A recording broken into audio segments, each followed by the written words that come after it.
Roundhay Garden is the earliest example of film ever found.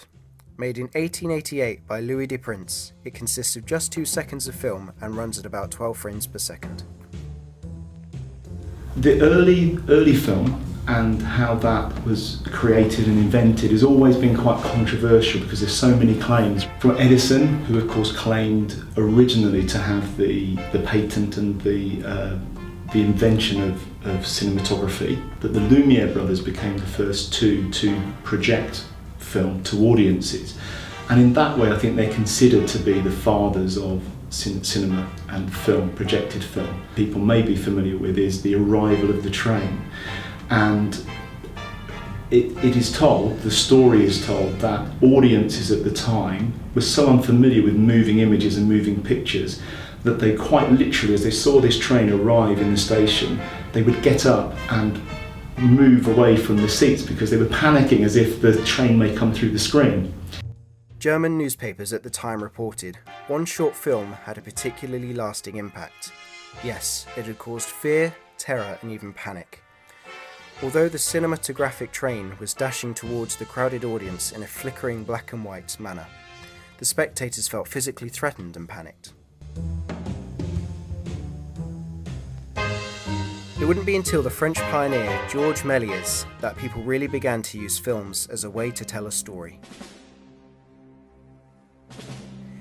His most famous work, A Trip to the Moon, was made in 1902 and would show one of the most famous shots in cinema.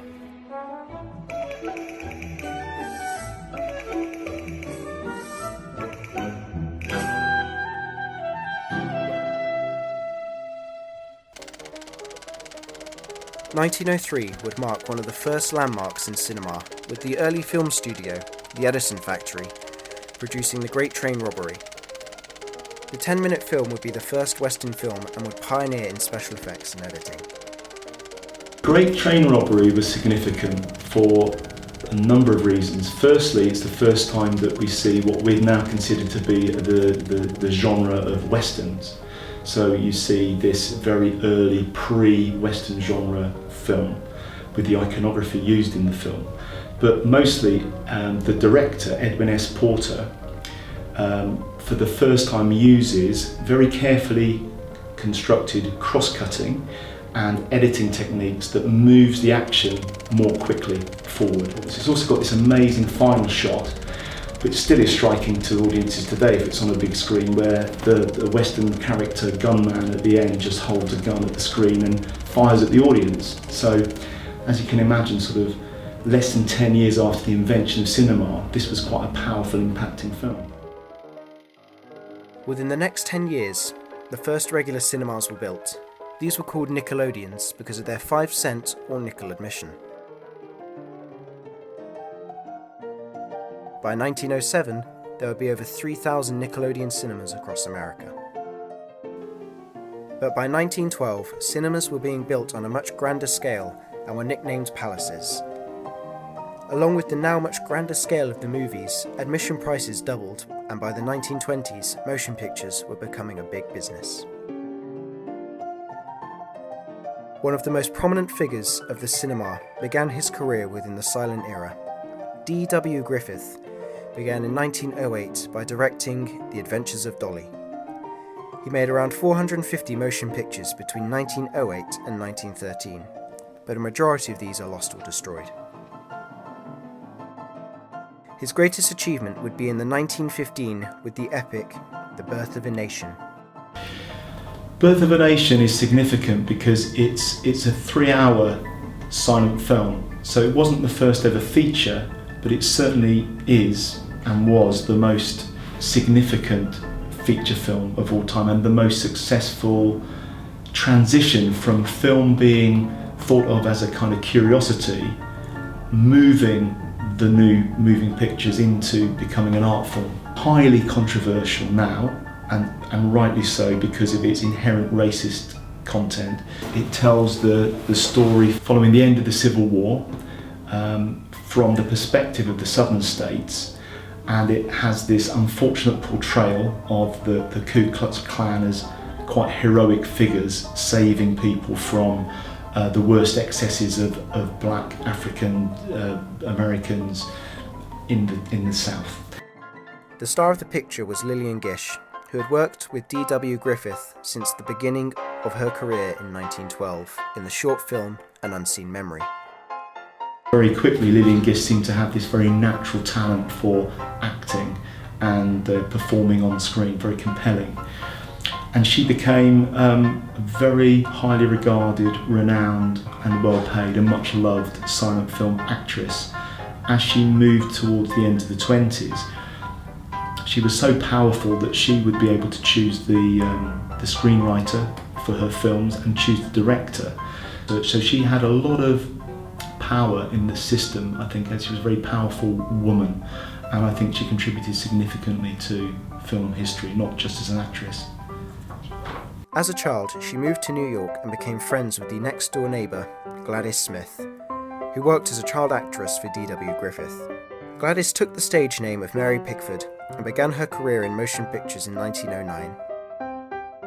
Mary Pickford was working with D.W. Griffith in some of the biograph shorts, and again, if you look at those lovely films from 1910s too, you can see her in these wonderful sequences. She was so popular in the biograph films with Griffith that fans would write in and say, who's that woman who is in this film?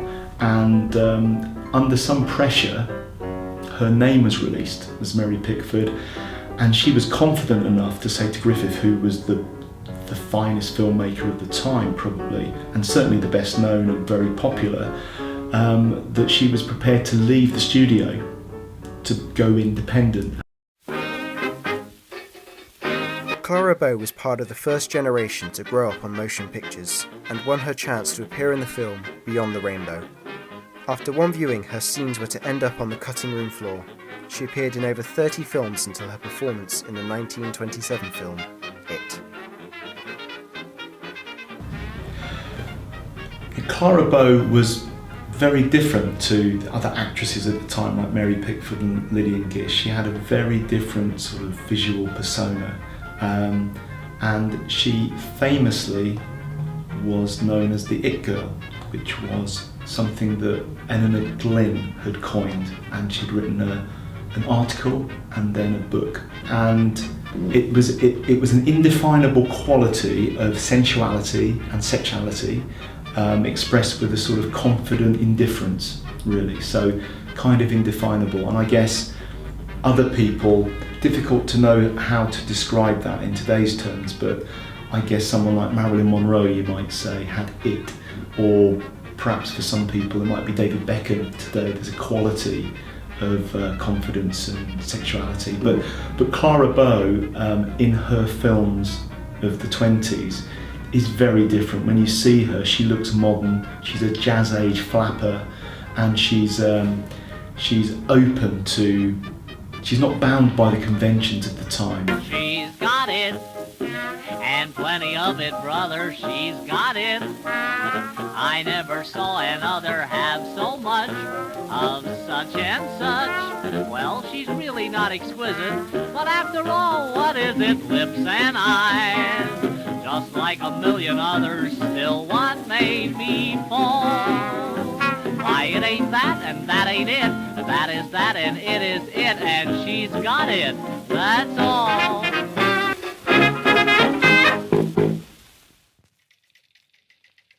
Comedy ages quicker than any other film genre, and yet silent comedy is still popular among audiences. Charlie Chaplin is by far the most well-known of all silent era stars because of his iconic tramp look and slapstick comedy. He had this innate comic genius in his bones and in his body that was able to produce a performance that was balletic and athletic, exquisite timing. So you see something like The Rink, where he's on roller skates doing this dance, a ballet with the other performer, and it's just extraordinary to see him perform in that way.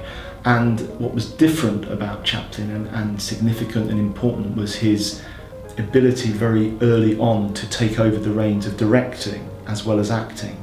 So he became the creator of his own work. He would write his own work, he would direct his own work, and very quickly produced his own studio, his own ensemble that he would work with. And there weren't many people that had that kind of control over their work in the 1920s. Because I think more broadly with slapstick and physical comedy, when it's done well, and I think Laurel and Hardy do it very well in the silent days, when it's done well, it's always about the kind of comedy of misfortune. So I think that when people see somebody who has great wealth or great power or great status, and that pomposity is pricked by somebody who's the underdog in some way, people are still amused by that and captivated by that. So people can still resonate with the trauma of trying to carry a piano up the stairs and it keeps falling back down, or something of that kind. So I think that the very best slapstick comedy is still funny.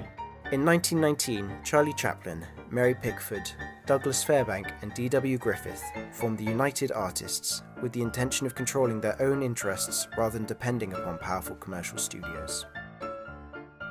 The formation of United Artists was important because for the first time performers who saw the value in their work, and I think their contribution in the star system, their value, they wanted to take some control back from the studios and increase their own revenue and understand their own worth, really. And they wanted the creative control of being great artists and being able to produce their films from their vision. And all four of those did that significantly well. Years later, Mary would tell journalists, "We were pioneers in a brand new medium. Everything's fun when you're young." In 1927, Warner Brothers released the first full talking picture called The Jazz Singer. It would signal the beginning of the talking picture and the end of silent cinema. Wait a minute, you ain't heard nothing yet. Wait a minute, I tell you, you ain't heard nothing. You want to hear Toot Toot Tootsie? All right, hold on.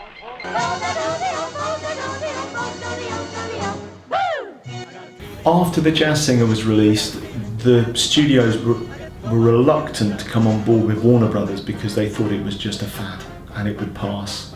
But over time they could see that audiences were demanding these kind of sensational talking, singing movies, pictures, and gradually, and I think it's a great tragedy, the studios, not only did they invest significantly in sound studios, but they did something that's unforgivable today, which is they then, in order to make new sound talkies cinema viable and sustain, and for their investment to sustain, they did not want audiences to return to silent form in any way.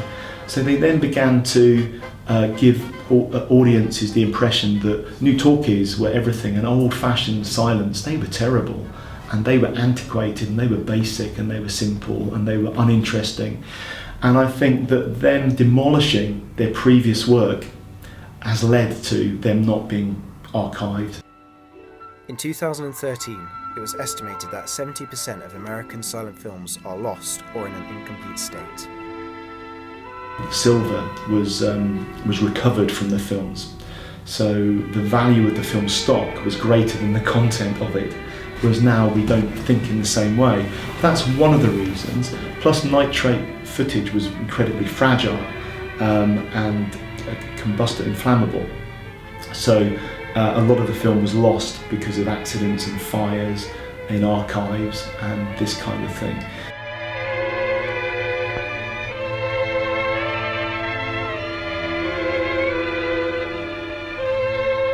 And representing these films and the kind of work that the film festival I'm involved in, Slapstick Festival, do to represent them to audiences, to say, hey, look at this is amazing. And we never think that silent films are better than talkie films, because they're not, but the best are as good as the best talkie films. And it's something about the magic of film, if it's a good film, it doesn't matter whether it's a dialogue-led film or it's a silent film. But it's just, is it a good film? And is it well made, really? So the development of film transformed through this dramatic kind of collapse of silent film through the jazz singer, and a lot was lost, and we have gained a significant amount since. And you still have films like The Artist being made, so there's still an opportunity to celebrate that medium, but to all intents and purposes it's not the same today, and will never be the same again. When D.W. Griffith was asked why he didn't like talking pictures, he replied, "It is my arrogant belief that we have lost beauty."